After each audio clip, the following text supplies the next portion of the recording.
Guys welcome to our YouTube channel. Guys फिर से आपका अपने इस परिवार में स्वागत है। गाइज आज की वीडियो में बात करने वाले एमसीसीआरटी 2025 क्लास को लेकर। ये क्लास जो रहने वाली है हॉस्पिटल सर्विस, जो सिलेबस में दे रखा है एमटीएस वाले और हॉस्पिटल अटेंडेंट। ठीक है, एमटीएस, ठीक है, ध्यान देना है, एमटीएस मल्टी टास्किंग। ठीक है, और लगभग 200 के प्लस पोस्ट है एमटीएस की, और वही 200 पोस्ट के आसपास है हॉस्पिटल अटेंडेंट की। तो यहाँ पे आप लोगों का जो हॉस्पिटल सर्विसेज से प्रश्न आने वाले हैं, 75 प्रश्न आएंगे। ठीक है, और इसको हम सिलेबस के अनुसार कर रहे हैं। ठीक है, ये सारे के सारे जो क्लास कर रहे हैं सिलेबस के अनुसार। ठीक है, 75 नंबर का प्रश्न आएगा। इनमें से आपका पहला टॉपिक जो है meeting the basic needs of a patient. ठीक है, पहला टॉपिक आपका है meeting the basic needs of a patient. यहाँ पे हमने कंफर्ट, रेस्ट, एक्सरसाइज, स्लीपिंग के बारे में देख लिया है। अब हम आज की टॉपिक में देखेंगे बिस्तर बनाना और बिस्तर के सिद्धांत। देखिए, पिछली सीआरई एम्स की जो भर्ती आई थी 2023 में हॉस्पिटल अटेंडेंट में, ये 10 प्रश्न पूछा था मात्र बिस्तर बनाना, बिस्तर के सिद्धांत से। तो कितना ये महत्वपूर्ण है आपके एग्जाम के पॉइंट ऑफ व्यू से, ये आप खुद आइडिया लगा सकते हो। ठीक है, तो आपको स्किप नहीं करना है। अगर ये टॉपिक आप स्किप करेंगे, ठीक है, और किसी बुक में भी इतनी सारे कंटेंट नहीं दिया होगा जितना मैं आपको पढ़ा दे रहा हूँ, ठीक है, या पढ़ा दूंगा आने वाले इस वीडियो में। ठीक है, तो आपको पता चल जाएगा। मैं पूरी थियरी यहाँ पे क्लियर करूँगा, उसके साथ ही साथ आपके 40 से 50 एमसीक्यू भी हम कवर कर लेंगे बिस्तर बनाना से। प्लस आपका एमसीसीआरटी 2023 का में जो प्रश्न आया था उसको भी मैं दिखाने वाला हूँ। ठीक है, मात्र इस वीडियो में। तो आपको शुरू से अंत तक बिना स्किप किए हुए ध्यानपूर्वक वीडियो को देखना है। अगर आप हॉस्पिटल अटेंडेंट की तैयारी कर रहे हैं एमसीसीआरटी, या फिर एमटीएस की तैयारी कर रहे हैं एमसीसीआरटी 2024-25 का, तो आपके लिए ये वीडियो बहुत ही ज़्यादा हेल्पफुल रहेगी। तो चलिए शुरू से शुरू करते हैं वीडियो बिना किए हुए कुछ देरी को।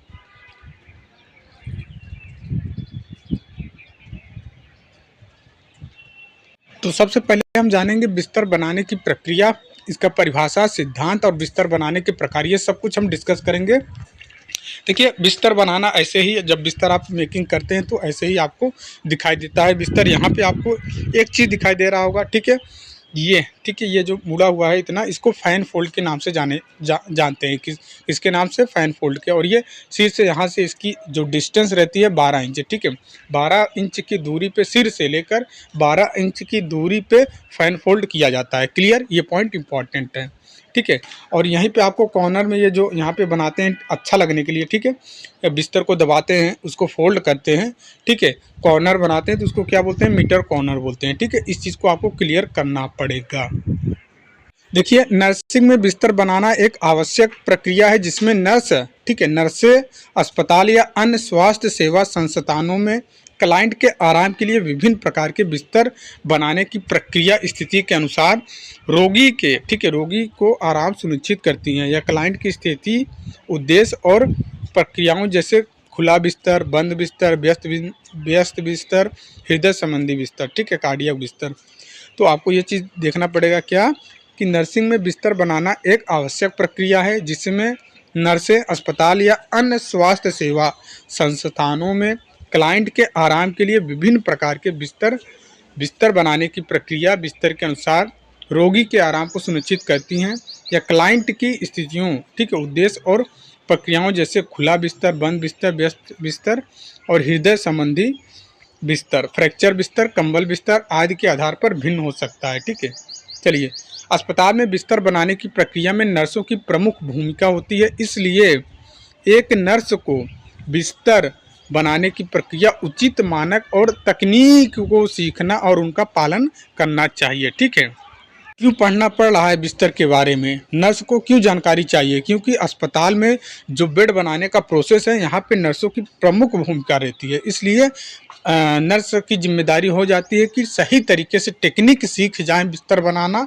ठीक है, ताकि वो हॉस्पिटल में जाएं तो बिस्तर बनाने में उन्हें किसी प्रकार की समस्या ना हो और बहुत ही सावधानीपूर्वक सुंदर तरीके से बिस्तर मेकिंग कर पाएँ। ठीक है, इसलिए जानकारी यहाँ पे चाहिए। ठीक है, बिस्तर बनाने की प्रक्रिया, बिस्तर बनाने की परिभाषा पहले जान लीजिए। देखिए, बिस्तर बनाने या फिर मेडिकल में कोई भी प्रोसेस आप कर रहे हैं, ठीक है, तो सबसे पहले आपको हाथ धोना होता है, उसके बाद प्रक्रिया के बाद, प्रक्रिया से पहले, दोनों स्थिति में हाथ धोना जरूरी होता है। अब हाथ धोने को भी कई कैटेगरी में बांटा गया है, जैसे कि आप नॉर्मल प्रोसीजर के लिए हाथ धो रहे हैं तो 20 से 40 सेकेंड का समय लेना है, ठीक है। सर्जिकल प्रक्रिया के लिए हाथ धो रहे हैं तो वहाँ पे 3 से 5 मिनट का समय लेना होता है, ठीक है। तो हर एक प्रोसेस के लिए अलग अलग टाइमिंग है हाथ धोने की प्रक्रिया, ठीक है। तो यहाँ पे हम खैर वो हम जब हाइजीन पढ़ेंगे तो वहाँ पे आपको हम क्लियर करेंगे, ठीक है। Hygiene of needs of hygiene, ये जब हम पढ़ेंगे हाइजीन ऑफ नीड्स तो वहाँ पे अच्छे से क्लियर करेंगे। अभी हम बिस्तर पढ़ रहे हैं, बेड मेकिंग पढ़ रहे हैं, बेड मेकिंग के सिद्धांत पढ़ रहे हैं। तो अभी हम देखेंगे बिस्तर बनाने की परिभाषा। बिस्तर बनाना एक ऐसी तकनीक है जिसमें किसी ग्राहक या रोगी को उसकी परिस्थितियों और प्रक्रियाओं के अनुसार आरामदायक बनाने के लिए विभिन्न प्रकार के बिस्तर तैयार किए जाते हैं। क्लियर? चलिए, बिस्तर बनाने के उद्देश्य, आपकी भर्ती परीक्षा में ऐसे डायरेक्टली भी प्रश्न बन सकता है कि निम्नलिखित में से बताइए बिस्तर बनाने के क्या उद्देश्य हैं, या फिर निम्नलिखित में से बताइए बिस्तर बनाने के क्या उद्देश्य नहीं है। तो सारे पॉइंट आपको यहाँ पे क्लियर आउट करना पड़ेगा कि जैसे कि पहला पॉइंट इन्होंने बोला है कि ग्राहक या फिर रोगी को सुरक्षित और आरामदायक बिस्तर उपलब्ध कराना, ये एक उद्देश्य हो गया। दूसरा उद्देश्य ये है कि एक विशिष्ट वार्ड का आयोजन करना, ठीक है। दूसरा उद्देश्य हो गया बिस्तर बनाने का कि एक विशिष्ट वार्ड का आयोजन करना। और तीसरा उद्देश्य हो गया किसी भी गंभीर या आपातकालीन स्थिति के लिए तैयार रहना, ठीक है, ठीक है। तीसरा उद्देश्य बिस्तर बनाने का। और चौथा उद्देश्य क्या हो गया? बिस्तर पर होने वाले घाव को रोकना, ठीक है। बिस्तर पर होने वाले घाव को रोकना, ये चौथा उद्देश्य है बिस्तर बनाने का, ठीक है। और यहाँ पे पांचवा उद्देश्य की बात करें तो पांचवा उद्देश्य हो गया कि बिस्तर बनाने का साफ सफाई और स्वच्छता को बढ़ावा देना, ठीक है। ये पांचवा उद्देश्य हो गया बिस्तर बनाने का। और छठा उद्देश्य की बात करें तो रिश्तेदारों को घर पर बीमारी की देखभाल करना सिखाना। देखभाली, देखिए जैसे आप बेड मेकिंग कर रहे हैं, अब पेशेंट का, रिश्तेदार कोई है, पेशेंट का जान पहचान का है, ठीक है, तो वो भी, उनको भी समझाना, ठीक है, कि देखो ऐसे बिस्तर बनाया जाता है, अभी यहाँ से पेशेंट डिस्चार्ज होगा, आपके घर कुछ दिन जाएगा, तो भैया आप इसी तरीके से बिस्तर, उनको स्वच्छता बिस्तर प्रदान करना है आपको, ठीक है, वो भी सिखाना होता है। बेड मेकिंग का सिद्धांत ये उद्देश्य ये भी है, ठीक है। तो हमने देखा बेड मेकिंग के उद्देश्य क्या है, क्यों, किस उद्देश्य से बिस्तर बनाना होता है, ठीक है। तो 7-8 पॉइंट हमने देख लिया उद्देश्य। अब हम देखेंगे सिद्धांत, क्या सिद्धांत है बिस्तर बनाने का, नर्सिंग में बिस्तर बनाने का सिद्धांत क्या है। तो पहला पॉइंट यहाँ पे इन्होंने दिया कि सूक्ष्म जीव, ठीक है, छोटे छोटे जीव हर जगह इस्तेमाल की गई वस्तुएं त्वचा, कपड़ों और पर्यावरण पर मौजूद होते हैं, ठीक है, बिल्कुल सही बात है। सूक्ष्म जीव हर जगह, ठीक है, इस्तेमाल की गई वस्तुएं जैसे कि त्वचा, कपड़ों और पर्यावरण पर मौजूद होते हैं। सावधानियां बरत कर और सूक्ष्म जीवों के गुणन को रोक कर दूषित स्रोत से नए होस्ट तक सभी सूक्ष्म जीवों के प्रसार को रोकें, ठीक है। ये पहला सिद्धांत हो गया बिस्तर का, बिस्तर बनाने का। अब देखिए सूक्ष्म जीव को रोकना है तो इसमें कार्रवाई क्या करना होता है, उस चीज़ को समझें, ठीक है। सिद्धांत हम पढ़े बिस्तर बनाने के का सिद्धांत, तो उसमें हमने देखा सूक्ष्म जीव को रोकना, ठीक है। तो अब इसकी कार्रवाई कैसे करेंगे? नर्स को सबसे पहले संक्रमण को रोकने के लिए बिस्तर बनाने की प्रक्रिया से पहले और बाद में अपने हाथ धोने चाहिए, जो मैं आपको बता चुका हूँ। क्लियर कर दिया था कि नस को संक्रमण रोकने के लिए बिस्तर बनाने की प्रक्रिया से पहले बाद में, ठीक है, पहले और बाद में अपने हाथ धोने चाहिए, ठीक है। और स्वच्छता सुनिश्चित करने के लिए बिस्तर की चादर और कपड़े अक्सर बदले जाने चाहिए। ध्यान देना है, एक एक लाइन को आपको ध्यान रखना है, ठीक है। बोला जा रहा है कि संक्रमण को रोकने के लिए बिस्तर बनाने की प्रक्रिया से पहले और बाद में अपने हाथ धोने चाहिए। स्वच्छता सुनिश्चित करने के लिए बिस्तर की चादर और कपड़े अक्सर बदले जाने चाहिए, ठीक है। अब ये जो सारे कपड़े हैं इसको लिनेन के नाम से जाना जाता है, ठीक है। जैसे कि आपको नहीं पता होगा, बार बार लिनेन आ जाएगा एग्जाम में तो आप कंफ्यूज हो जाएंगे।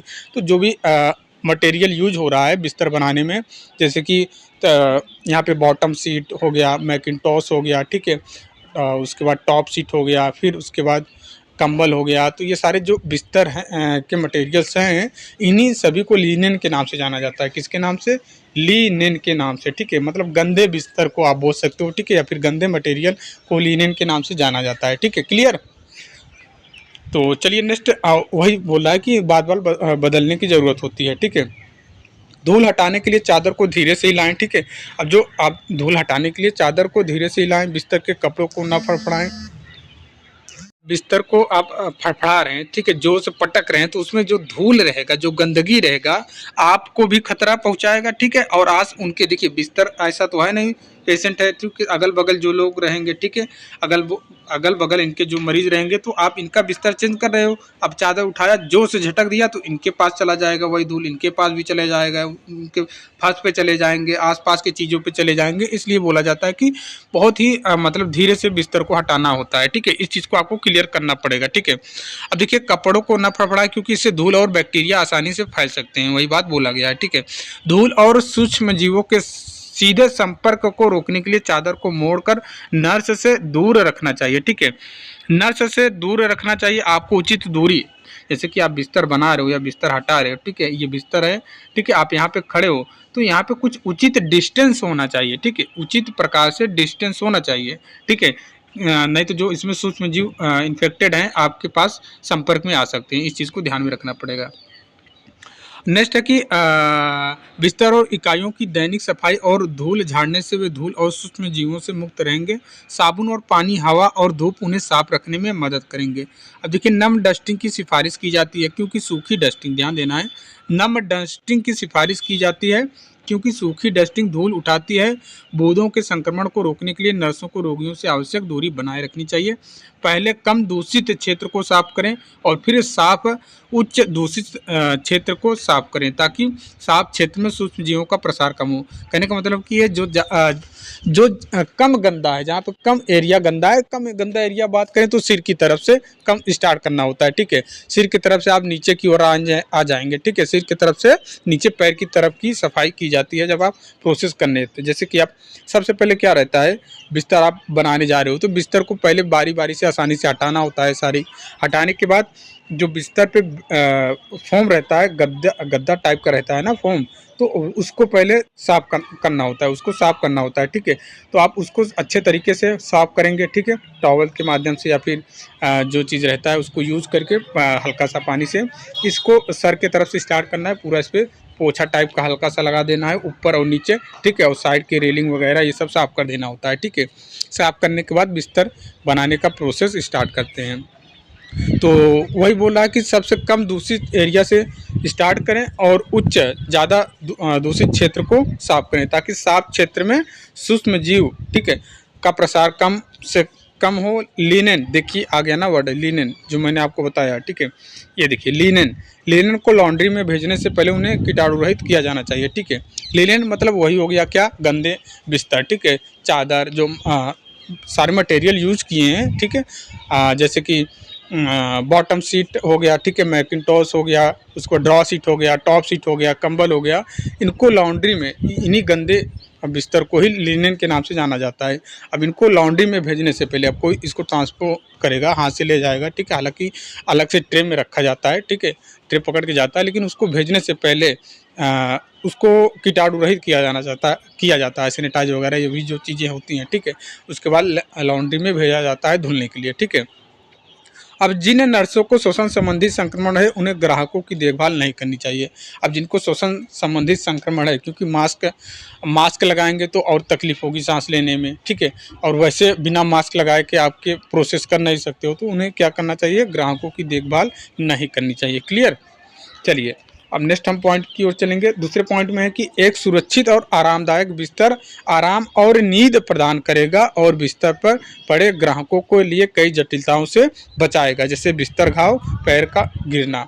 अब देखिए, मैंने दूसरा सिद्धांत आपको, पहले सिद्धांत में हमने देखा सूक्ष्म जीवों को कैसे रोका जा सकता है, और दूसरा सिद्धांत ये है कि सुरक्षित और आरामदायक बिस्तर तैयार करना।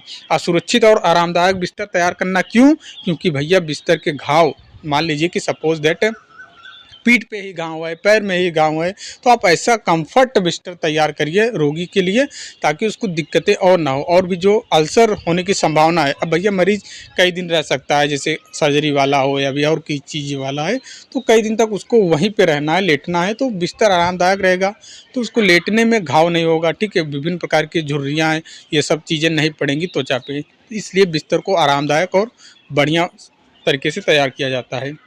अब देखिए, इसमें कार्रवाई क्या करेंगे आरामदायक बिस्तर तैयार करने में। हमने दूसरा सिद्धांत है कि आरामदायक बिस्तर तैयार करना है, तो इसमें हम कार्रवाई क्या करेंगे, नस को एक चिकना और बिना सिलवटों वाला मतलब समझ रहे हो, सिलवट रहित, बिना सिलवटों वाला मतलब कहीं मुड़ा उड़ा होना चाहिए, मरोड़ ना होना चाहिए, किसी प्रकार की गांठें वाठें नहीं होना चाहिए, ठीक है, मतलब एकदम प्लेन टाइप का होना चाहिए, बिना सिलवटों वाला बिस्तर बिछाना चाहिए, क्योंकि सिलवटों वाला बिस्तर हड्डियों के उभार और गांठों पर दबाव डालता है। ठीक है, हड्डियों और उभार और गांठों पर दबाव डालता है। सिलवट के कारण त्वचा सिलवटों वाली चादरों के बीच घर्षण के कारण बिस्तर पर घाव हो जाते हैं। ठीक है, बिस्तर पर घाव मतलब बिस्तरी घाव हो जाते हैं, पेशेंट को, मरीज को घाव हो जाते हैं, बिस्तर को नहीं, बिस्तरी घाव। जो बिस्तर के कारण जो घाव होता है, ठीक है, जो विभिन्न प्रकार की दिक्कतें होती हैं त्वचा पे, उसी को बिस्तरी घाव के नाम से जाने जाते हैं। ठीक है, तो सिलवटों से बचने के लिए नीचे की चादर को कस कर खींचें। ठीक है, नीचे की चादर को कस कर खींच कर मीटर कॉर्नर बना देते हैं। मीटर कॉर्नर कैसे होता है वो मैं आपको बता रहा हूँ। ठीक है, मीटर कॉर्नर कैसे होता है, चलिए वो भी देख लेते हैं कि ये मीटर कॉर्नर है। ठीक है, ये आपको दिखाई दे रहा है मीटर कॉर्नर। ठीक है, ये जो आपकी बॉटम सीट आप इस्तेमाल कर रहे हो, ठीक है, साफ़ करने के बाद, इसको गद्दे को साफ़ करने के बाद बॉटम सीट बिछा रहे हो, तो आपको ये डिज़ाइन देना होता है मीटर कॉर्नर। अब ये प्रोसेस गलत अपना रहा है बंदा। ठीक है, आपको हाथ दिखाई दे रहा होगा, ये नीचे की अपनी जो हथेली है, ठीक है, हथेली की तलवे वाली ऊपर किया है और ये नीचे किया है। तो इससे क्या हो रहा है, तो इसके जो इसके एंजर मतलब इसके घाव में इंजरी हो सकती, इसके हाथ में इंजरी हो सकता है, क्योंकि भैया ये वाला त्वचा जानते ही आप, यहाँ बिस्तर का, ठीक है, लकड़ी का फर्नीचर का बिस्तर होगा तो कील वगैरह हो सकती हैं जो इसके हाथ में चुभ सकती हैं, इसलिए ये प्रोसेस गलत है। ठीक है, उल्टा, इसको उल्टा किया है प्रोसेस। ठीक है, जबकि ऐसा नहीं करना चाहिए। ऐसे मतलब ये वाला ऊपर का साइड, हथेली का टॉप का साइड, ये बिस्तर के गद्दे से होना चाहिए, लेकिन ये तरीका ये गलत अपनाया है। लेकिन मीटर कॉर्नर ऐसे ही बनता है। मैं आपको मीटर कॉर्नर बनाने के लिए दिखा रहा हूँ ये चीज़। ठीक है, तो कस कर खींचें, ठीक है, और मीटर कॉर्नर बनाकर अच्छे से सजा दें। अब देखिए, चादर को इतना अंदर और कस कर रखें कि वह स्थिर रहे, ठीक है, फिक्स रहे। मीटर कॉर्नर आप बना देंगे तो फिक्स रहेगा चादर, जो आप बॉटम वाला चादर इस्तेमाल कर रहे हो। ठीक है, मीटर कॉर्नर बनाने के चारों ओर से मीटर कॉर्नर आप बना देंगे तो स्थिर हो जाएगा, फिक्स हो जाएगा। वही चीज़ है। बिस्तर पर कोई भी गीला कपड़ा ना रखें, ठीक है, और बिस्तर पर एक तरफ से दूसरी तरफ जाने के लिए पर्याप्त जगह होनी चाहिए। हरकतें बिस्तर पर घाव होने से रोकती हैं, रक्त संचार को उत्तेजित करती हैं। ठीक है, चलिए नेक्स्ट है कि मांसपेशियों को टोन बनाए रखती हैं। ठीक है, क्लाइंट को अतिरिक्त आराम देने के लिए आराम उपकरणों को उपयोग करें। ठीक है, यदि बिस्तर पर एक स्थान पर रुई इकट्ठी हो, ठीक है, कभी कभी देखते हैं आप बिस्तर लगा रहे हो, ठीक है, जो गद्दे का इस्तेमाल कर रहे हो उसमें एक जगह रुई इकट्ठी हो गई है, तो उस पर गद्दे को चिकना करें, रुई को हटाकर एकदम प्लेन कर दें। ठीक है, ये चीज़ जरूर होता है। अब देखिए, बिस्तर पर पड़े ग्राहक बिस्तर पर चिपके हुए किसी भी छिलके या बीज को हटाने के लिए दैनिक रूप से धूल झाड़नी चाहिए। ठीक है, हमने 2 सिद्धांत देख लिया। ठीक है, अब तीसरा सिद्धांत है बिस्तर बनाने का, अच्छे शारीरिक तंत्र शरीर के संरेखण को बनाए रखते हैं और थकान को रोकते हैं। ठीक है, इसमें कार्रवाई क्या है, देखिए, गुरुत्वाकर्षण। ठीक है, ध्यान देना है। गुरुत्वाकर्षण के केंद्र को उसके आधार पर रखकर शरीर की स्थिरता सुनिश्चित की जाती है। देखिए, गुरुत्वाकर्षण के केंद्र को उसके आधार पर रखकर शरीर की स्थिरता सुनिश्चित की जाती है। खड़े होने की स्थिति में नस अपने पैरों को अलग करके एक विस्तृत आधार बना सकती है। ठीक है, कभी क्या होता है, जब बार बार आप बिस्तर, जैसे पहले तो बिस्तर का जो आधार है उसको आपको अपने स्थिति के अनुसार एडजस्ट करना चाहिए। उसको ना तो ज़्यादा ऊपर करना चाहिए बिस्तर लगाते टाइम, जैसे कि बिस्तर में फिगर यार ज़्यादा, देखिए कोशिश कर रहा हूँ आपको अच्छे से समझा दूँ। ये बिस्तर है, आप यहाँ पे खड़े हो, ठीक है, तो ये बिस्तर एडजस्टेबल वाले होते हैं, इसको आप डाउन भी कर सकते हैं, नीचे भी कर सकते हैं। तो इसको आप क्या करना चाहिए, अपने स्थिति के अनुसार, जैसे कि आसानी से आपका हाथ हो, आपको ज़्यादा झुकना ना पड़े, ज़्यादा आपको सर उठाना ना पड़े, तो अपनी स्थिति के अनुसार इसको एडजस्ट कर लेना चाहिए। ठीक है, और आप यहाँ पे खड़े हो तो आप कोशिश यही करना कि आप अपने कमर को बार बार ना झुकाएं। कमर झुकाने, देखिए, जब आप झुक रहे हैं और ठीक है, उठाने के लिए झुक रहे हैं बिस्तर के चादर को, तो आपको क्या करना होता है कि आप उस स्थिति में घुटने को मोड़ना होता है, उसके बाद हल्का सा कमर को झुकाना होता है। ठीक है, ये चीज़ ध्यान में रखना होगा। ठीक है, वो चीज़ बोला है आधार बनाने का। अब देखिए, गुरुत्वाकर्षण के केंद्र के जितना करीब वजन रखा जाता है उतना ही कम तनाव पैदा होता है। इसीलिए मैंने आपको पहले वो पढ़ा दिया था पोजीशनिंग वाला, कि आप किस तरीके से पोजीशन बना के रखते हैं। ठीक है, तब मैं बेड मेकिंग पढ़ा रहा हूँ, नहीं तो मैं पहले बेड मेकिंग, देखिए बिल्कुल मतलब एक सीक्वेंस में चीज़ें होती है तो ज़्यादा क्लियर रहता है। देखिए नेक्स्ट, देखिए, गुरुत्वाकर्षण के केंद्र जितना करीब वजन रखा जाता है उतना ही कम तनाव पैदा होता है। उदाहरण के लिए, बिस्तर के किनारे पर चादर रखना अधिक उपयुक्त बजाय इससे कंधे के स्तर से ऊपर रखने के। गद्दे के नीचे चादर डालते समय घुटने, कूल्हों, मोड़ों, इस स्थिति देखिए मैंने आपको पहले ही बता दिया ना कि घुटने को मोड़ना होता है, पैर के घुटनों को। कोई चीज़ बोल रहा है कि कूल्हों को मोड़ो या स्थिति काम को जांघ की लंबी मजबूत मांसपेशियाँ, ठीक है, मजबूत मांसपेशियाँ पर स्थानांतरित करती हैं और पीठ को अच्छे संरेखण में रखती हैं। चादर रखते और डालते समय काम की दिशा में मुंह करके खड़े रहें, ठीक है। चादर मोड़ते समय या रखते समय जिस तरफ काम कर रहे हैं उस तरफ आप सर, ठीक है, या फिर अपना मुंह की दिशा उधर ही करके खड़े रहें। शरीर को मोड़ने और आगे बढ़ने के बजाय काम के साथ आगे बढ़ें, ठीक है। ये चीज़ ध्यान में रखना होता है, ठीक है। तो हमने 3 सिद्धांत देख लिया। चौथा सिद्धांत है योजनाबद्ध एवं संगठित तरीके से काम करने से ऊर्जा, समय और उपकरण की बचत होती है।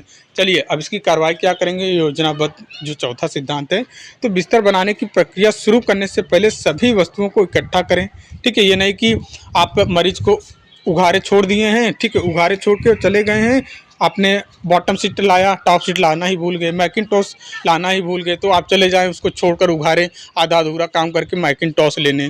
तो ऐसा नहीं है। हर एक बिस्तर को तैयार करने से पहले हर एक प्रोसेस को आपको जो जो उसमें ज़रूरत होती है, ठीक है, उन सभी को इकट्ठा करके रखें, ठीक है। तो आपको इस स्थिति में क्या रहता है, मरीज को उघारे छोड़ के चले जाएंगे, वो भी असहज फील करेगा कि यार क्या यार इतना समय लगा रहा है, हमें ठंडी लग रही है, हमें गर्मी लग रही है, ठीक है, हमें जल्दी से आराम की ज़रूरत है। तो ये सारी चीज़ें होती है, दिक्कतें होती हैं। तो इसलिए बिस्तर बनाने की प्रक्रिया शुरू करने से पहले सभी वस्तुओं को इकट्ठा करें और व्यवस्थित करें, मतलब सीक्वेंस में भी। जैसे कि आपको सबसे पहले टॉप बॉटम सीट की ज़रूरत होगी, बिस्तर बनाने जाएंगे ना। जैसे आप ये सामान की ट्रे ला रहे हैं, ट्रे में सारा कुछ आप रखे हैं, तो सबसे नीचे क्या, सबसे नीचे आपको टॉप सीट को रखना है, ठीक है। उसके बाद ड्रा सीट को रखना है, उसके बाद मैकिनटॉश को रखना है, उसके बाद क्या रखना है सर, उसके बाद रखना है आपको बॉटम सीट को, ठीक है। इस तरीके से, नहीं तो मतलब एक सीक्वेंस रहेगा जिससे बार बार क्या रहता है, ऐसे आप सजा के रखे हो, ठीक है। जो आपको चाहिए सबसे पहले वो ऊपर होना चाहिए, जो बाद में चाहिए वो नीचे होना चाहिए। कहने का मतलब ये है, सीक्वेंस में आपको रखना होना चाहिए सारे के सारे सामान, ठीक है। लिनन भी हुआ। अब देखिए सबसे लास्ट में ज़रूरत होती है तकिए की। तकिए सबसे नीचे होना चाहिए। उसके बाद क्या होना चाहिए सर, देखिए सबसे पहले क्या रहना चाहिए, सबसे नीचे तकिए रहना चाहिए। उसके बाद क्या रहना चाहिए, टॉप सीट, ठीक है। उसके बाद क्या रहना चाहिए, मैकिनटॉश। उसके बाद बॉटम सीट। ऐसे इस प्रकार से आप सजा के रख सकते हैं, ठीक है। अब देखिए बिस्तर को खोलते समय खुले सिरे को ज़मीन की तरफ रखते हुए, ठीक है, खोलते समय खुले सिरे को ज़मीन की तरफ रखते हुए एक एक करके बिस्तर की चादरें हटाएं, ताकि ग्राहक का सामना और अस्पताल का सामान, ठीक है, सामना नहीं सामान, ठीक है, ग्राहक का सामान, ठीक है, और अस्पताल का सामान कपड़े धोने के लिए भेजा जाए, ठीक है, ना भेजा जाए। ये नहीं कि आप ऐसे समेट रहे हो एक हिसाब नहीं, एक एक करके उठाना होता है, ताकि मान लीजिए ग्राहक का पर्ची ही हो, कस्टमर बोल रहे हैं, जो पेशेंट है उसकी दवा की पर्ची रखा, कभी कभी रहते हैं ना पेशेंट लोग छिपा के रख देते हैं बिस्तर में, ठीक है। तो वही चीज़ होता है, कहीं वो पर्ची ही ना चला जाए धोने के लिए। जब पर्ची चली जाएगी तो वो भी धुल जाएगी पानी के साथ, ठीक है, तो दिक्कत हो जाएगी। या फिर अस्पताल का कोई सामान है, ठीक है, थर्मामीटर है, आला है, बीपी है, कुछ भी समेट लेंगे, होता है ना, कभी कभी छोड़ के चले जाते हैं, तो उसको भी आप दे दें धुलने के लिए, तो ख़राब हो जाएगा। इसलिए वो बोला जाता है कि एक एक करके आसानी से इकट्ठा किया जाता है। कपड़े धोने के लिए भेजा जाए ना भेजा जाए, ठीक है। बिस्तर की चादरें इस तरह से मोड़ी जाती हैं कि उन्हें आसानी से बदला जा सके, ठीक है।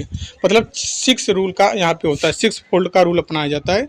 और मैं आपको प्रैक्टिकल नहीं करके दिखा सकता हूँ, लेकिन आप इतना जान लीजिए 6 का। जैसे कि ये कोई चादर है, ठीक है, फिगर बना के आपको समझा रहा हूँ। 6 फोल्ड का रूल अपनाया जाता है कि जैसे ये चादर है, ठीक है, ये चादर है, ठीक है। तो सबसे पहले आधा इसको इस तरफ से मोड़ते हैं, आधा इस तरफ से, एक मोड़ ये हो गया, ठीक है। अब ये आधा इधर से मोड़ेंगे तो ये दूसरा हो गया, ठीक है, दूसरा हो गया। फिर उसके बाद क्या करते हैं, फिर उसके बाद इसको यहाँ से घुमाते हैं, तीसरा, इसको यहाँ से घुमाते हैं, चौथा, फिर इसको यहाँ से लाते हैं, पाँचवा, फिर इसको यहाँ से लाते हैं, छठा। 6 कंसेप्ट यहाँ पे होता है। 6 फोल्ड का कंसेप्ट अपनाया जाता है किसी भी प्रकार का चादर, ठीक है। आप कोई सा भी चीज़ फोल्ड कर रहे हैं तो 6 फोल्ड का रूल अपनाया जाता है। क्लियर। तो नेक्स्ट हम चलिए देखते हैं नेक्स्ट क्या है कि अस्पताल में बिस्तर बनाने के सामान्य निर्देश क्या है, ठीक है। अस्पताल में बिस्तर बनाने के सामान्य निर्देश, अस्पताल में बिस्तर बनाने के सामान्य निर्देश। तो प्रक्रिया से पहले ये हम आपको बता ही चुके हैं कि प्रक्रिया से पहले और बाद में हाथों को अच्छी तरह से धोएं, ठीक है। ग्राहक को अनावश्यक रूप से खुले में ना रखें। साफ लीलन को गंदे लीलन के साथ ना रखें, ठीक है। साफ चादरें जो रहती हैं उनको गंदे चादरों के साथ नहीं रखना होता है। और ऊनी कंबल को नहाने के कंबल के बिना सीधे ग्राहक के शरीर पर ना रखें।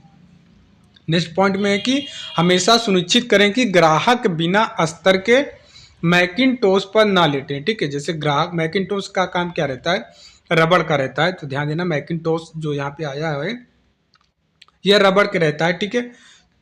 ये रबड़ का रहता है, जो इसकी मतलब की स्थिति रहती है जैसे कि बेड है, ठीक है। ये बेड है ना, ये बेड है पूरा, ठीक है। ये बेड है, ये बेड है, ठीक है। अब जब यहाँ पे सबसे निचली वाली बॉटम सीट लगाते हैं, बॉटम सीट, बॉटम वाली चादर हम बिछाते हैं, उसके बाद, ठीक है, बॉटम सीट लगाने के बाद मैकिनटोश, ठीक है, मैकिनटोश यहाँ पे रखते हैं पेरेनियल, जहाँ पे पेशेंट का पेरेनियल एरिया होता है वहीं के। अब इसकी स्थिति कभी कभी पूछ लेता है, तो हेड से 37 सेंटीमीटर की दूरी पे ये मैकिनटोश रखा जाता है। कितनी दूरी पे? 37 सेंटीमीटर की दूरी पे रखा जाता है, ठीक है, सिरे से लेकर, ठीक है। तो ये मैकिनटोश का काम क्या रहता है, जैसे कि जो मरीज है, ठीक है, उसका स्राव हो रहा है, ठीक है, उस स्राव को बिस्तर को गंदा होने से बचाते हैं। रबड़ का रहता है, ठीक है, रबड़ का रहता है। और जैसे कि घाव वाले हैं, ठीक है, या फिर जैसे यूरिन में उसको दिक्कत है, तो यूरिन हो जाता है, कब हो जाता है पता नहीं चलता है, तो ये इसी मैकिनटोश का काम यही रहता है कि वो बचाव करता है, ठीक है, बिस्तर को गीला होने से या इन्फेक्शन वगैरह रोकता है, ठीक है। मैकिनटोश रबड़ का रहता है, इसको फोल्ड रोल जैसे बनाते हैं वैसे फोल्ड इसको करते हैं, ठीक है, बिस्तर बनाते टाइम। तो मैकिनटोश पर, अब ये मैकिनटोश पर डायरेक्ट नहीं लिटाते हैं, ठीक है, अस्तर पहना के तब लिटाते हैं, ये ध्यान देना होता है, ठीक है। और लीलन को धीरे से हिलाएं, ये तो हम बता ही चुके हैं। एक दूरी बनाए रखें ताकि लीलन आपके शरीर या वर्दी को ना छुएं, ठीक है। अतिरिक्त कार्यभार को रोकने के लिए हमेशा शरीर की अच्छी यांत्रिक बनाएं, ठीक है, बनाए रखें। बिस्तर को आरामदायक, चिकना और बिना सिलवटों वाला बनाएं, ठीक है। ये सारे उद्देश्य हैं, ठीक है, बिस्तर बनाने के सामान्य निर्देश। उद्देश्य तो हम पढ़ लिए, सिद्धांत भी पढ़ लिए, अब निर्देश पढ़ रहे हैं, ठीक है। तो संक्रमण को रोकने के लिए रोगी के साथ उचित दूरी बनाए रखें, ठीक है, ये सारे निर्देश हैं बिस्तर बनाने के। बिस्तर बनाने की प्रक्रिया में, बिस्तर बनाने की प्रक्रिया के लिए सामग्री की तैयारी, ठीक है। क्या क्या? खाट आप बोल सकते हैं, ठीक है, फर्नीचर का खाट भी बोल सकते हैं, फर्नीचर का बेड भी बोल सकते हैं, ठीक है।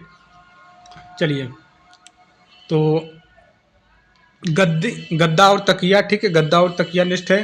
कुर्सी या स्टूल, कुर्सी या स्टूल मतलब आप लेने को रख रहे हैं, ठीक है, तो इसलिए कुर्सी या स्टूल की ज़रूरत होती है। और बेड साइड टेबल, ठीक है, मैकिनटोश, कंबल, गद्दे का कवर, ठीक है, ये सारे सामग्री हैं। ऊपर की चादर और नीचे की चादर, ठीक है, वही top seat, bottom seat, draw sheet, ठीक है, मैकिनटोश के बाद ड्रा सीट लगाते हैं, ठीक है। मैकिनटोश सबसे पहले क्या रहता है, जैसे बेड है, हमने यहाँ पे सबसे पहले क्या डाला, बॉटम सीट डाला, बॉटम सीट के बाद हमने मैकिनटोश रखा, मैकिनटोश के बाद फिर से हमने ड्रा सीट डाला, ठीक है, ड्रा सीट डाला। उसके बाद हम ड्रा सीट डालने के बाद हम क्या करते हैं सर, हम उसके बाद टॉप सीट, फिर उसके बाद कंबल वगैरह ऐसी चीज़ें लगाते हैं।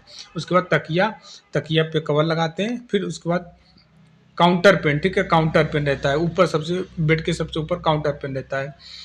अब देखिए, कपड़े धोने और बैग, उसके बाद डस्टर, ये सारे आपको ध्यान में रखना है। अब बिस्तर बनाने की प्रक्रिया के चरण में क्या है, सबसे पहला कि हाथ धोएं, दूसरा तकिया हटाकर कुर्सी पर रखें, तीसरा क्या है, ऊपर की चादर हटाएं, ठीक है, ऊपर की चादर हटाएं, चौथा मैकिनटोश को रोल करें जो मैंने आपको बताया और कुर्सी पर रखें, सूखे डस्टर से गद्दे को साफ करें। आठवां पॉइंट है कि नीचे की चादर को गद्दे पर रखें और इसे इसके पास तरफ से सुरक्षित रूप से टक करें, ठीक है, जो मैंने आपको बताया टक करने का वही मीटर कॉर्नर। एक मीटर, यहाँ देखिए, एक मीटर कोण बनाएं और पैर के नीचे पर इसे टक करें, ठीक है। अब देखिए, चादर के किनारों से टक करें। 10वां पॉइंट में है कि मैकिनटोश को सिरे से लगभग 37 सेंटीमीटर दूर रखें, जो मैंने आपको अभी बताया, ठीक है। मैकिनटोश को सिरे से 37 सेंटीमीटर दूरी रखें और इसे किनारों से टक करें, ऊपर की चादर रखें। टक मतलब वही दबाना, ठीक है। देखिए, नेक्स्ट पॉइंट में है कि ड्रा सीट को मोड़ें, विपरीत छोर को बिस्तर के बीच में लाएं, उन्हें 3 भागों में मोड़ें, इसे कुर्सी पर रखें, ठीक है। और नेक्स्ट पॉइंट है कि नीचे की चादर और गंदे गद्दे का कवर हटा दें। ठीक है। बिस्तर बनाने के प्रकार, बिस्तर कितने प्रकार के बनते हैं भैया? तो बंद बिस्तर बनता है, खुला बिस्तर बनता है, भर्ती बिस्तर बनता है। ठीक है। व्यस्त बिस्तर बनता है, ऑपरेशन बिस्तर या पोस्ट एनेस्थेटिक बिस्तर या फिर रिकवरी बिस्तर, और एक कार्डियक बिस्तर। एक फ्रैक्चर बिस्तर होता है, एक एम्पुटेशन बिस्तर, विच्छेदन मतलब कट या घाव, जिसका पूरी तरीके से पैर कट गया हो, जिसका पूरी तरीके से हाथ कट गया, तो उसको विच्छेदन बिस्तर या स्टंप बिस्तर या फिर विभाजित बिस्तर बोलते हैं। ठीक है। कंबल बिस्तर। ठीक है। तो अब हम देखेंगे बंद बिस्तर क्या होता है। ठीक है। इस यहाँ से भी प्रश्न बनता है। बंद बिस्तर एक खाली बिस्तर होता है जिसे ऊपर से लीलन से ढक दिया जाता है ताकि रोगी के प्रवेश के प्रतीक्षा करते समय लीलन के नीचे का सारा लीलन धूल और गंदगी से पूरी तरह सुरक्षित रहे। ठीक है। जब ग्राहक को भर्ती किया जाता है तो बंद बिस्तर को खोल दिया जाता है। जब ग्राहक को भर्ती किया जाता है तब बंद बिस्तर को खोल दिया जाता है। ठीक है। चलिए खुला बिस्तर के बारे में देख लें। ओपन बेड शब्द का इस्तेमाल अस्पताल के बिस्तर को वर्णित करने के लिए किया जाता है जब उस पर कोई क्लाइंट आने वाला होता है। ठीक है। खुला बिस्तर इसका नाम ही है। ठीक है। कि जब उस पर कोई क्लाइंट या मरीज आने वाला है तो इसे या तो नए क्लाइंट या फिर चलने फिरने वाले क्लाइंट के लिए बनाया जाता है। ठीक है। खुला बिस्तर ये आपको ध्यान में रखना है। ठीक है। यहाँ पे आप देख सकते हैं खुला बिस्तर है। ठीक है। प्रवेश बिस्तर क्या है? प्रवेश बिस्तर एक खुली बिस्तर के रूप में बनाया गया है। ग्राहक स्नान के बाद बिस्तर पर जाता है और अस्पताल की पोशाक पहनता है अगर यह अस्पताल में एक प्रथा है तो। ठीक है। प्रवेश बिस्तर का फिगर है। व्यस्त बिस्तर या क्लाइंट के लिए बिस्तर बनाने के लिए है। यह ऐसे क्लाइंट के लिए बनाया गया है जो बिस्तर से बाहर नहीं निकल सकता है। क्लाइंट की तैयारी और देखभाल खुले के लिए बिस्तर जैसी होगी। ठीक है। ये चीज़ आपको ध्यान में रखना है। ये व्यस्त बिस्तर। ठीक है। अब देखिए ऑपरेशन बेड या पोस्ट एनेस्थेटिक बेड या रिकवरी बेड ऐसे ग्राहक के लिए तैयार किया गया है जो शैल क्रिया के बाद एनेस्थीसिया के प्रभाव से उभर रहा है। ठीक है। यहाँ पे आप देख सकते हैं फिगर में। कार्डियक बेड का उपयोग क्लाइंट को बैठने की ऐसी स्थिति में मदद करने के लिए किया जाता है जो उसे कम से कम तनाव के साथ अधिकतम आराम दे सके। कार्डियक बेड का मुख्य उद्देश्य हृदय रोग के कारण होने वाली श्वास कष्ट से राहत दिलाना। कार्डियक बेड की आवश्यकता। ठीक है। आवश्यकताएं खुले बिस्तर के लिए सामान अतिरिक्त तकिए बैक रेस्ट। ठीक है। अब कार्डियक बेड क्या रहता है? अतिरिक्त तकिए मतलब कि पेशेंट को सुविधा के अनुसार तकिए की जरूरत जितनी पड़ सकती है उतना तकिया दिया जाता है। बैक रेस्ट और कार्डियक टेबल रहता है। ठीक है। जिसपे वो अपना हाथ रख के आराम कर सके। Air cushion. ठीक है। एयर कुशन और घुटने तकिया और पैर आराम, ये कार्डियक बेड के आवश्यकताएं। ठीक है। आवश्यकताएं हैं। ये आप देख सकते हैं ऐसे ही कार्डियक बेड रहता है, उठा रहता है। ठीक है। उठा रहता है सिर के साइड। हम देखेंगे फ्रैक्चर बेड। इसका उपयोग धड़ या हाथ पैरों के फ्रैक्चर वाले रोगी को फ्रैक्चर बोर्ड या बेड बोर्ड पर रखे गए मजबूत गद्दे के माध्यम से मजबूत सहारा प्रदान करने के लिए किया जाता है। यहाँ पे आप देख सकते हैं फिगर में, यह है फ्रैक्चर बेड। देखिए यहाँ पे कहीं पे भी ये देखिए सब सहारा देने की ये चीज़ें लगे हुए हैं। ठीक है।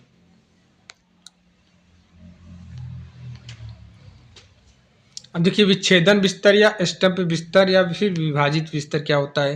पैर के विच्छेदन के बाद ऑपरेशन स्थल से बिस्तर के भार को कम करने के लिए विच्छेदन बिस्तर का उपयोग किया जाता है। विच्छेदन बिस्तर या स्टंप बिस्तर या फिर विभाजित बिस्तर का उद्देश्य पैर के विच्छेदन के बाद ऑपरेशन स्थल से बिस्तर के भार को हटाने के लिए विच्छेदन बिस्तर का उपयोग किया जाता है। स्टंप की स्थिरता को बनाए रखने के लिए रक्तस्राव के लिए स्टंप की जाँच करने में सक्षम होना तथा यदि आवश्यक हो तो यथाशीघ्र टूर्निकेट लगाना। ठीक है। यहाँ पे आप देख सकते हैं ये विच्छेदन, जैसे कि यहाँ पे उंगली कटी हुई है, उठाया हुआ है।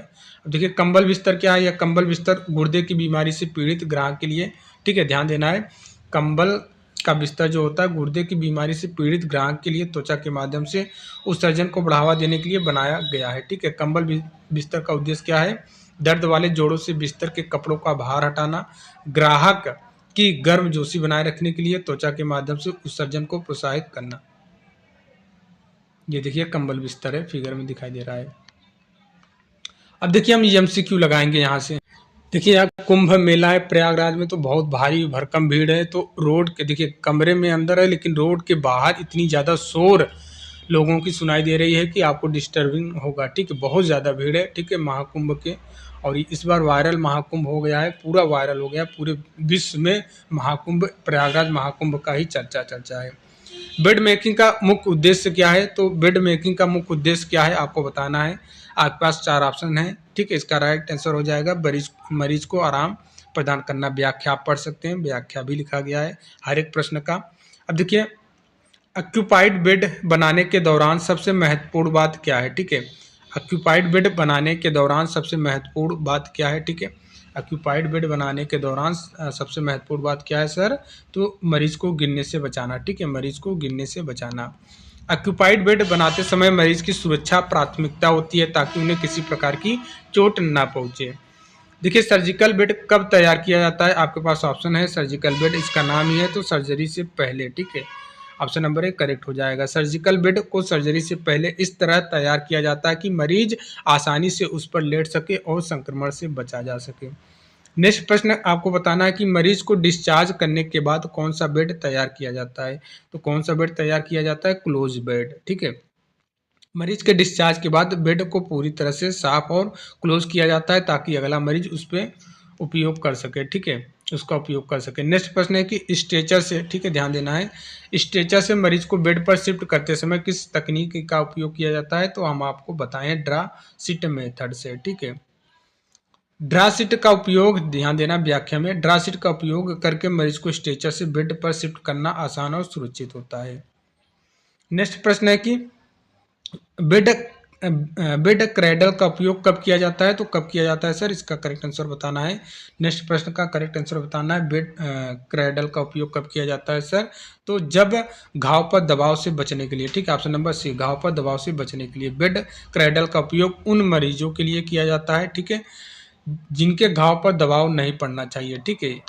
देखिए, नेक्स्ट प्रश्न बताना है आपको, ठीक है। नेक्स्ट प्रश्न है कि कौन सा बेड तीव्र श्वसन, ठीक है, समस्या वाले मरीज के लिए है? तो इसका correct answer high Fowler bed, ठीक है, हाई फाउलर बेड।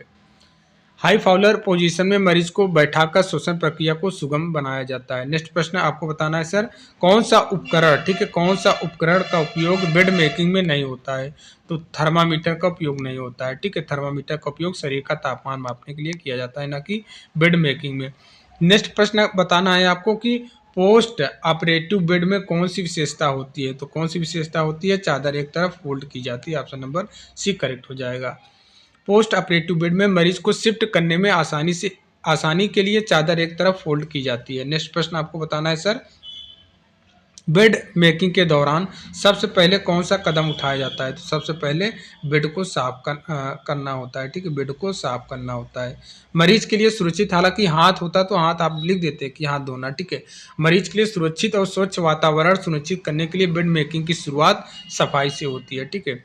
नेक्स्ट प्रश्न आपको बताना है सर, नेक्स्ट प्रश्न है कि बेड मेकिंग के दौरान गद्दे पर कौन सा सुरक्षा उपाय जरूरी है? तो वाटरप्रूफ कवर का उपयोग, ठीक है, ऑप्शन नंबर 1 करेक्ट है। गद्दे को साफ और संक्रमण से मुक्त रखने के लिए वाटरप्रूफ कवर लगाया जाता है।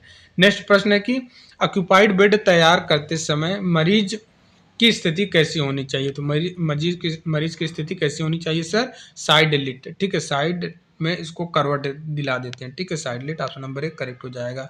मरीज को साइड लिट पोजीशन में रखने से बेड की मेकिंग के दौरान सुविधा होती है और मरीज को सुरक्षित रहता है। नेक्स्ट प्रश्न आपको बताना है सर, किस प्रकार का बेड उच्च रक्तचाप वाले मरीज के लिए उपयुक्त है?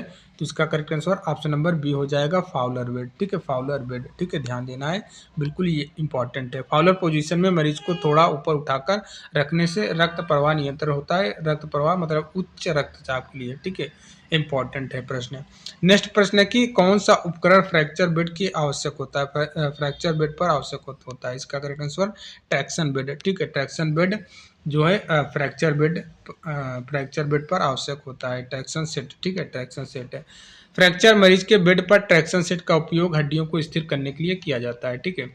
नेक्स्ट प्रश्न आपको बताना है, सर्जिकल बेड में चादर कैसे व्यवस्थित होते हैं? तो चादर को बेलनाकार रोल किया जाता है। कैसे किया जाता है सर? चादर को बेलनाकार रोल किया जाता है, ठीक है। चादर को सर्जिकल बेड में मरीज को शिफ्ट करने में आसानी के लिए चादर को बेलनाकार रोल किया जाता है। नेक्स्ट प्रश्न है कि कौन सा बेड लंबे समय तक लेटे हुए मरीजों के लिए उपयुक्त है?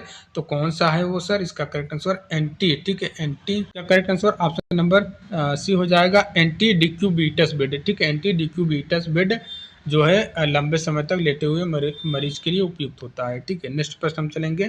क्लोज बेड का उपयोग कब किया जाता है सर? तो क्लोज बेड का उपयोग कब किया जाता है? मरीज के डिस्चार्ज के बाद। बहुत ही आसान प्रश्न है। ठीक है, चलिए नेक्स्ट प्रश्न हम देखेंगे। मरीज के डिस्चार्ज के बाद बेड को क्लोज स्थिति में रखा जाता है ताकि अगली बार उपयोग किया जा सके। नेक्स्ट प्रश्न हम देखेंगे कि बेड मेकिंग में ड्रा शीट का उपयोग क्यों किया जाता है? तो क्यों किया जाता है? सभी इनमें से सभी गद्दे की सुरक्षा के लिए, मरीज को आराम देने के लिए, मरीज को शिफ्ट करने के लिए ड्रा शीट मेथड अपनाते भी है ना। देखिए, ड्रा शीट का उपयोग गद्दे को साफ रखने, मरीज को आराम देने और शिफ्टिंग में सहायता के लिए किया जाता है। नेक्स्ट प्रश्न की ओर चलेंगे सर। टेडनबर्ग पोजीशन का उपयोग कब किया जाता है सर? जब शॉक वाले मरीज के लिए। ध्यान देना, इंपॉर्टेंट प्रश्न है, इसको भी आप इंपॉर्टेंट लगाएंगे। टेडनबर्ग पोजीशन का उपयोग कब किया जाता है? जब शॉक वाले मरीज होते हैं, ठीक है, तभी इस्तेमाल किया जाता है। ठीक है, टेडनबर्ग पोजीशन में सिर को नीचे और पैरों को ऊपर रखा जाता है ताकि रक्त प्रवाह को शरीर के ऊपरी हिस्से तक बढ़ाया जा सके। नेक्स्ट प्रश्न की ओर चलेंगे सर।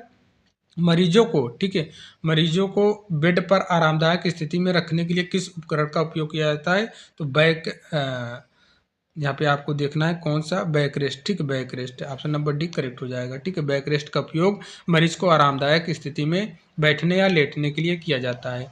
नेक्स्ट प्रश्न की ओर चलेंगे। लो फाउलर पोजीशन कितना होता है सर? बहुत ही आसान प्रश्न है। तो ये कितना रहता है? 15 से 30 सेंटीग्रेड, 15 से 30 एंगल। ठीक है, 15 से 30 एंगल इसका रहता है। लो फाउलर पोजीशन में मरीज को हल्के कोड पर उठाया जाता है जो रक्त प्रवाह सुधारने और आराम प्रदान करने में सहायक होता है। नेक्स्ट प्रश्न की ओर चलेंगे सर। नेक्स्ट प्रश्न पूछ रहा है कि मरीज को बेड पर शिफ्ट करते समय स्ट्रेचर को किस स्थिति में रखा जाता है? तो स्ट्रेचर को बेड के समांतर और बराबर ऊंचाई पर रखते हैं। ऑप्शन नंबर भी करेक्ट हो जाएगा। स्ट्रेचर और बेड को समान ऊंचाई पर रखने से मरीज को शिफ्ट करना आसान और सुरक्षित होता है। ठीक है, आपको ज़्यादा मेहनत की भी जरूरत नहीं होती है। नेक्स्ट प्रश्न है, कौन से मरीज के लिए वाटर बेड का उपयोग किया जाता है? तो लंबे समय तक बेड पर रहने वाले मरीज के लिए। ऑप्शन नंबर बी करेक्ट हो जाएगा। ठीक है, लंबे समय तक बेड पर रहने वाले मरीज को वाटर बेड का प्रयोग किया जाता है। ठीक है, ये उपयोग प्रेशर अल्सर को रोकने में और लंबे समय तक लेटे हुए मरीज को आराम देने के लिए किया जाता है।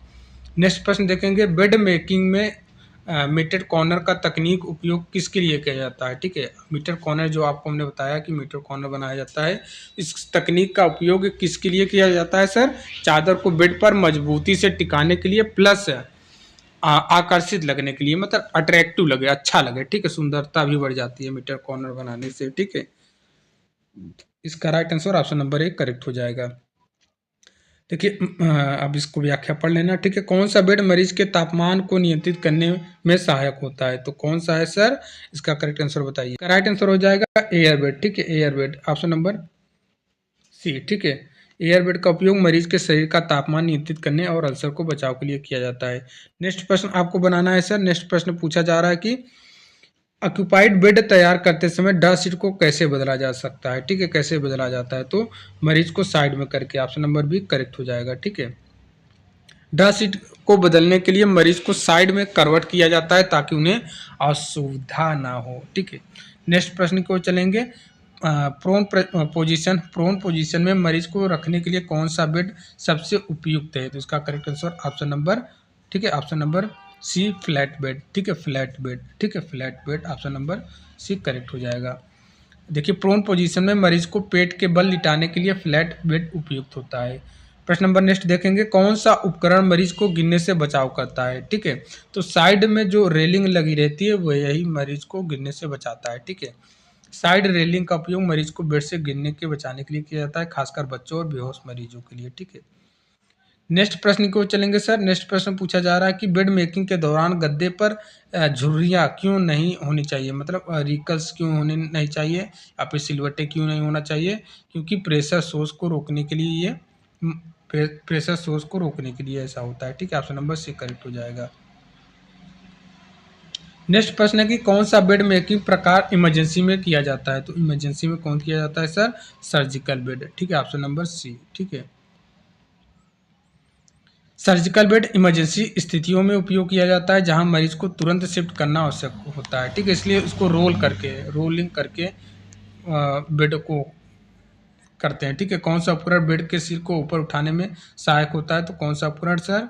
ये इसका करेक्ट आंसर हो जाएगा बेड क्रैंक। ठीक है, बेड क्रैंक का उपयोग बेड क्रैंक का उपयोग, ठीक है, बेड के सिर को उठाने में सहायक होता है, ठीक है। व्याख्या आप पढ़ सकते हो। चलिए, रिवर्स टेडनबर्ग पोजीशन का उपयोग कब किया जाता है सर? तो पेट की सर्जरी के पास। ध्यान देना, इंपॉर्टेंट प्रश्न है। रिवर्स टेडनलेबर्ग पोजीशन का उपयोग कब किया जाता है? देखिए, हिंदी में कुछ अजीब सा पढ़ने में आता है, ठीक है। तो इसका करेक्ट आंसर हो जाएगा पेट की सर्जरी के बाद, ठीक है, बी वाला करेक्ट हो जाएगा। व्याख्या आप पढ़ लेना। फ्रैक्चर बेड में ट्रैक्शन का उद्देश्य क्या होता है सर? तो ट्रैक्शन हड्डियों को स्थिर रखता है। क्या करता है सर? फ्रैक्चर बेड में ट्रैक्शन क्या करता है? हड्डियों को स्थिर रखता है, ठीक है, मूवमेंट नहीं होने देता है। व्याख्या आप पढ़ लेना, ठीक है। ऑक्यूपाइड बेड बनाते समय मरीज को किस प्रकार की सीट का उपयोग करना चाहिए? तो रबर सीट और ड्रा सीट, ठीक है, रबर सीट और draw sheet. Option number C correct हो जाएगा। ऑक्यूपाइड बेड बनाते समय मरीज को किस प्रकार का सीट उपयोग करना चाहिए? रबर और ड्रा सीट। व्याख्या आप पढ़ सकते हैं। नेक्स्ट प्रश्न है कि बेड मेकिंग के बाद सबसे महत्वपूर्ण कार्य क्या है? तो सबसे महत्वपूर्ण कार्य है कि मरीज को सही स्थिति में रखना, ठीक है, सही पोजीशन में रखना, आरामदायक पोजीशन में रखना। नेक्स्ट प्रश्न है कि कौन सी स्थिति मरीज में रक्त प्रवाह बढ़ाने के लिए उपयोगी होती है? कौन सी स्थिति मरीज में रक्त प्रवाह को बढ़ाने के लिए उपयोगी होती है? तो हमने आपको बताया था टेडनबर्ग, ठीक है। ऑप्शन नंबर एक करेक्ट हो जाएगा, टेडनबर्ग। व्याख्या पढ़ सकते हैं। किस प्रकार का बेड कम मूवमेंट वाले मरीज के लिए उपयुक्त है? तो एयर फ्लोटेशन बेड, ठीक है, एयर फ्लोटेशन बेड कम मूवमेंट वाले मरीज के लिए उपयुक्त होता है, ठीक है।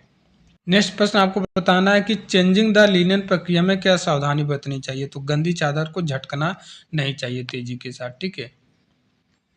तो ये सारे रहे एमसीक्यू इंपॉर्टेंट, हम कवर कर चुके हैं, थियरी भी और एमसीक्यू भी, ठीक है। अब हम सीआरई एम्स में जो प्रीवियस ईयर पेपर में आए थे प्रश्न बेड मेकिंग से, वो देख लेते हैं, ठीक है। एम्स सीआरई में, ठीक है, 2023 का जो आया था, ठीक है, 2023 में जो प्रीवियस ईयर इस टॉपिक से आए थे उसको हम देख लेते हैं, ठीक है। हॉस्पिटल अटेंडेंट में देखिए, एमसीसीआरई 2023 में हॉस्पिटल अटेंडेंट का ये पेपर है, ठीक है। यहाँ पे बेड मेकिंग से एक प्रश्न आपको दिखाई दे रहा होगा कि पूछा है कि निम्न में से किस विधि का उपयोग चादर को फोल्ड करने के लिए किया जाता है जबकि बेड में मरीज के लिए जगह सुरक्षित रहे, ठीक है। देखिए यहाँ पे which among the following method is use for the folding the bed sheet at the corner, ठीक है। यहाँ बात आ गया ना कॉर्नर टू, तो कॉर्नर के लिए हमने क्या बताया था? मीटर कोन, ठीक है, ऑप्शन नंबर, ठीक है, मीटर कॉर्नर बनाना होता है, ठीक है। ऑप्शन नंबर सेकंड यहाँ पे करेक्ट हो जाएगा इसका, ठीक है। एक प्रश्न हो गया बेड मेकिंग का, ठीक है, और भी मिलेंगे। दूसरा आपको दिखाई दे रहा होगा कि आया हुआ है प्रश्न कि निम्न में से कौन सा शब्द 6-8 इंच बाहर की तरफ मोड़ने के लिए उपयोग किया जाता है, ठीक है। मैंने आपको बताया था थियरी वाले में कि फैन फोल्ड, ठीक है, फैन फोल्ड बनाते हैं तो फैन फोल्ड में क्या रहता है, ठीक है, सिर से लेकर अब 12 इंच की दूरी पे 6 से 8 इंच बाहर की तरफ चादर को मोड़ देता है, मोड़ दिया जाता है। फैन फोल्ड बनाने की प्रक्रिया यही होती है। तो इसका करेक्ट आंसर हो जाएगा option number A, fan fold, ठीक है। तो दो प्रश्न हो गया, ठीक है, और भी बेड मेकिंग से आए हुए हैं। ये एक प्रश्न आपको यहीं पे क्लियर हो जाएगा, पोजीशन वाला आपने देखा भी होगा, ठीक है। निम्नलिखित में से कौन सा फॉलोवर की स्थिति के रूप में जाना जाता है? फॉलोवर मतलब सिर का उठना ही फॉलोवर, ठीक है। Rising the head, option number third यहाँ पे करेक्ट हो जाएगा, ठीक है। 3 प्रश्न हो गए, ठीक है, 3 प्रश्न हो गए। चलिए और देखते हैं। देखिए एक प्रश्न और पूछा है, बहुत ही आसान प्रश्न पूछा है, ठीक है। पूछा है क्या कि निम्नलिखित में कौन सा अस्पताल में बिस्तर बनाने का उद्देश्य नहीं है? अब बताइए इनमें से कौन सा उद्देश्य नहीं है बिस्तर बनाने का? देखिए हमने उद्देश्य पढ़ा है, पूरा बेड मेकिंग का उद्देश्य पढ़ा है, तो कौन सा नहीं पूछा है, ठीक है। तो कौन सा नहीं होगा? देखिए रोगी के लिए साफ और स्वच्छ वातावरण प्रदान करने के लिए ये तो है, ठीक है। और दूसरा तीसरा पूछा है कि रोगों की आराम को, ठीक है, रोगी के आराम को बढ़ावा दें, ये भी है। त्वचा की जलन के स्रोत को कम करने, ये भी है। लेकिन ब्रांड की छवि को बढ़ाएं, ये नहीं, ये उद्देश्य नहीं होता है, ठीक है, ये उद्देश्य नहीं होता है, ठीक है। बाकी सारे उद्देश्य हैं। 3 प्रश्न हो गए आपके, और देखते हैं, और भी आए हैं। टोटल 10 प्रश्न आए हुए थे बेड मेकिंग से ही। 30 प्रश्न में से 10 प्रश्न बेड मेकिंग के आए थे, ठीक है।